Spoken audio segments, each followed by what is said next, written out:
రైట్గా details వస్తే అట్టడుగున ఉన్న పేదవారి సాధికారత కోసం ఏపీ ప్రభుత్వం ప్రారంభించిన కార్యక్రమం P4. ఉగాది నుంచి P4 జీరో పవర్టీ కార్యక్రమానికి సర్కార్ శ్రీకారం చుట్టింది.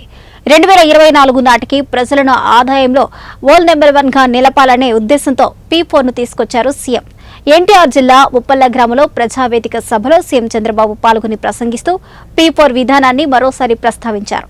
సంపద ఉన్నవారు అట్టడుగు కుటుంబాలకు మద్దతుగా నిలవడమే ఈ కార్యక్రమం ముఖ్య ఉద్దేశం. ముందుగా 4 గ్రామాల్లో ఈ పైలట్ ప్రాజెక్టును చేపట్టగా దాదాపు 5,869 కుటుంబాలకు లబ్ధి చేకూరనుంది. ఇప్పటికే ఏపీలో పలు జిల్లాల్లో సర్వే మొదలుపెట్టగా ఇందులో అట్టడుగున వారిని గుర్తిస్తున్నారు. లబ్ధిదారుల ధృవీకరణ పత్రాలను సమృద్ధి బంధనం ప్లాట్ఫామ్లో ఉంచుతారు. లబ్ధి పొందించవలసిన కుటుంబాలను సాయం చేసే కుటుంబాలతో అనుసంధానం చేయడమే P4 విధానంలో సర్కార్ పాత్ర. ప్రభుత్వం నేరుగా ఆర్థిక కలాపాలను నిర్వహించదు.